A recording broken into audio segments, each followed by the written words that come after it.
Hello viewers, I welcome you wholeheartedly to this SLO wherein we are going to discuss yet another important organic reaction, namely Knoevenagel reaction.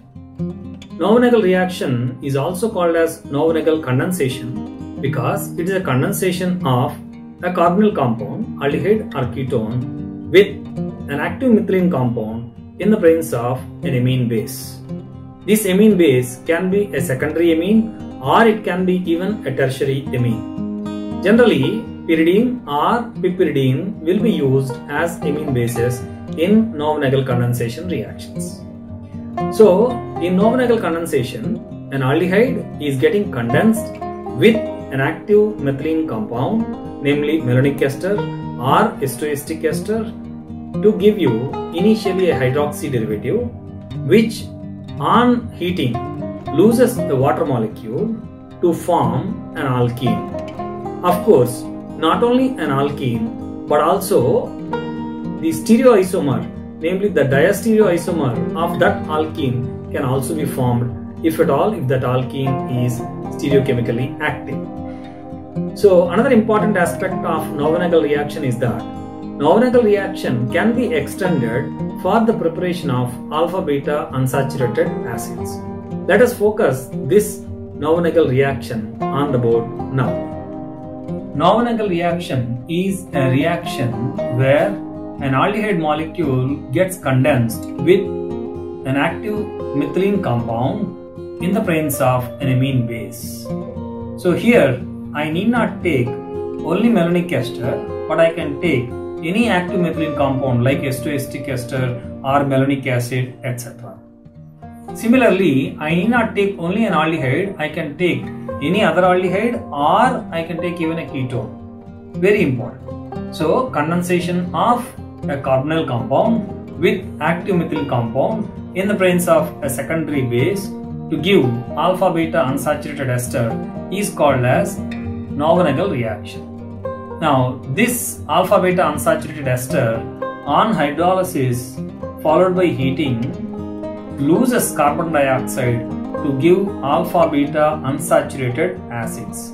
That is the main application of Knoevenagel reaction. That's it. So, very important reaction, Knoevenagel reaction, and it is useful for the production of alpha-beta unsaturated acids, carboxylic acids. Okay, what is the mechanism of this particular Knoevenagel reaction? The mechanism of this particular Knoevenagel reaction involve initially deprotonation step. So step 1 is deprotonation. How does it occur?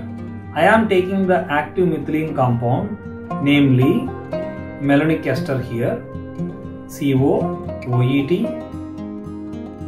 C double bond O, OET, treating it with an amine base, pyridine or piperidine are considered here.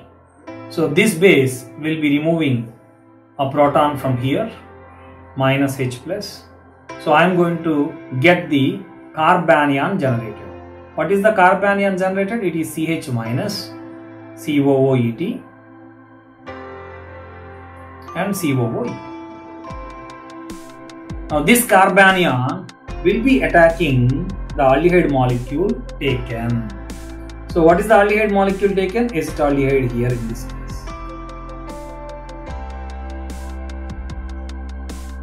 So it is coming and attacking. This is coming and attacking. Which is coming and attacking? The carbanion is coming and attacking the carbon. As a result, the oxoanion intermediate will be formed like this.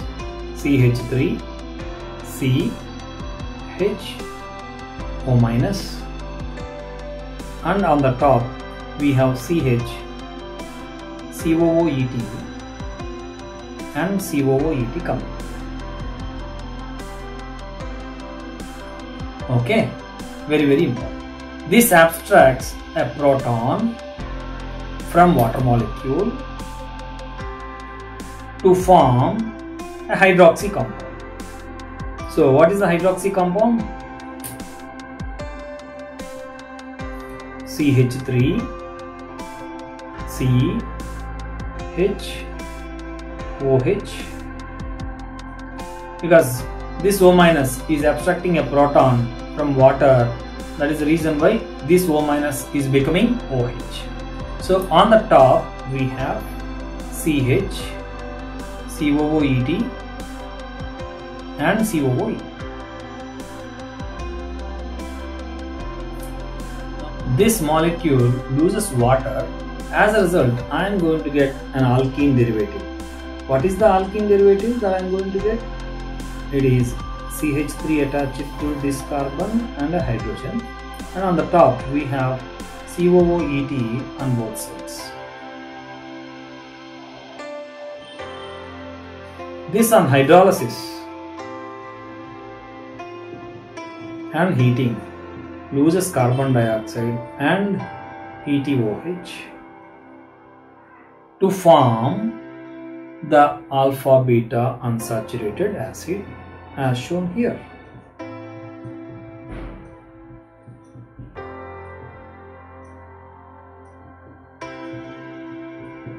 Of course, not only this product, which is E product here, but we can also get a Z product.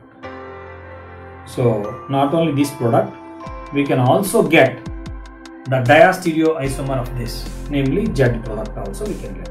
This is E. We can also get the Z product. That's it.